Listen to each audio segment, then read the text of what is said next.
basic maintenance video on the ATK 125 Tao Tao Go Kart. First thing is, a lot of parents, whether you get this assembled or from a certified mechanic that's been assembled, you want to make sure that you check and touch all of the bolts to make sure that nothing's coming loose, or whoever assembled it didn't miss anything.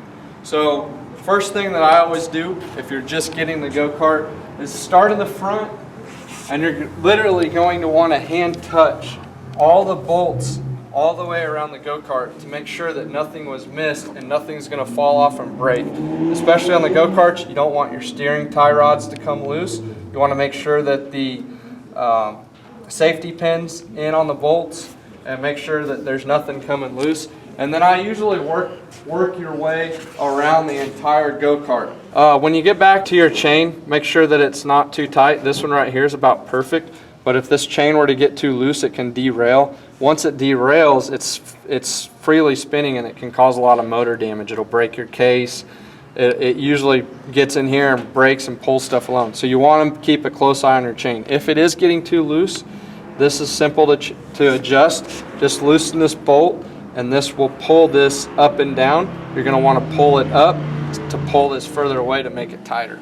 Check your brake pad. They will touch and rub a little bit, but as you can see, this is rolling freely. But if you get down here, there's not much room at all. So this is actually, that's perfect.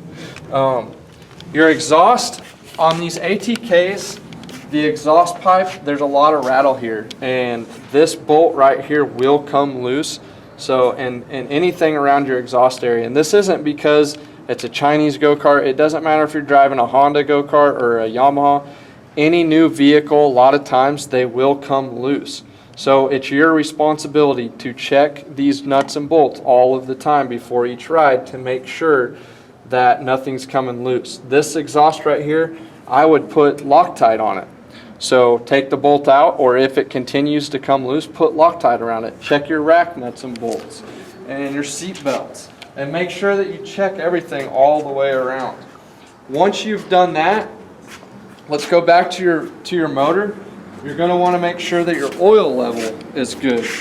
Cannot tell you enough that you want to check your oil level all of the time. You're going to want to wipe this off and make sure that your oil level is actually inside of these X's, so it's not low or high.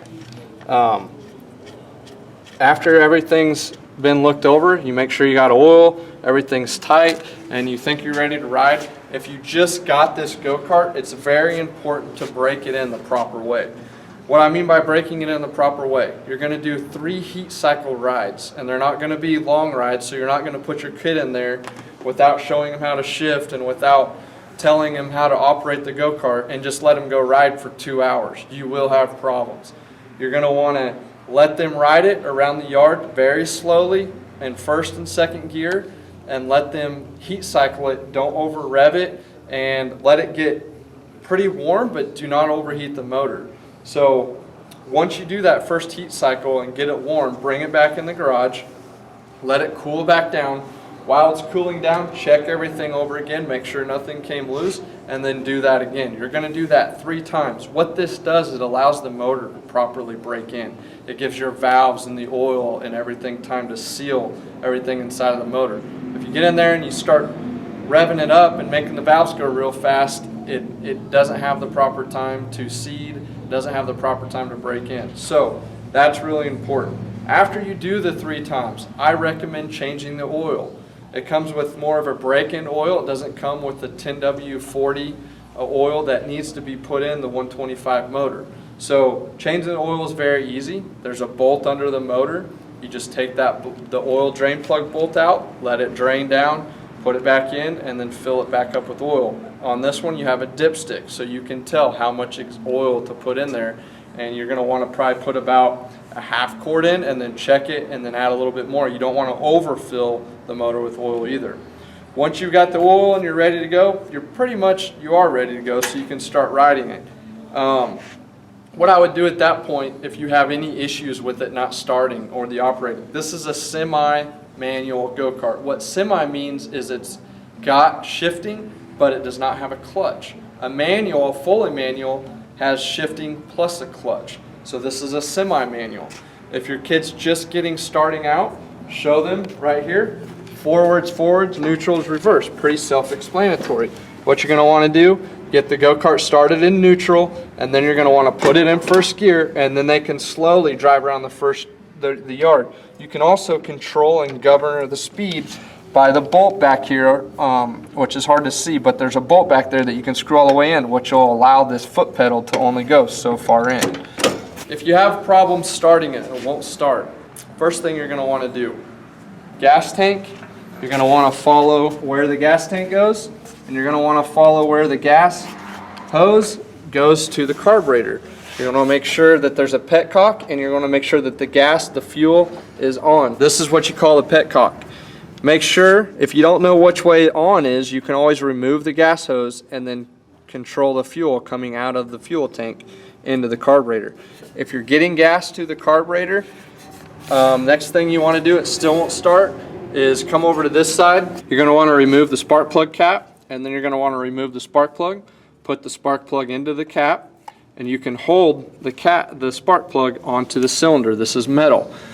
The end of the spark plug, there's a gap. There'll be spark between that gap. They call that the arc. If it has arc and it has spark and you're getting fuel, then it should start. Then you want to make sure that you have your on-off button on right here. That's off, that's on. Make sure your key's on. Make sure that you have power, and this is an electric start. So you'll just turn the key and it'll turn over. Make sure and choke it, and then beyond that, if you have problems, go ahead and give us a call. We do have tech support, or take it back to the assembler, who is a certified mechanic, and check with them. I'm sure when they put it together that they went ahead and started it and made sure that everything was okay. Past that, you should be good to go. Make sure safety first, and have fun. And like I said, every time you ride, just make sure and keep it maintenance properly, and it'll help out tremendously. Thanks.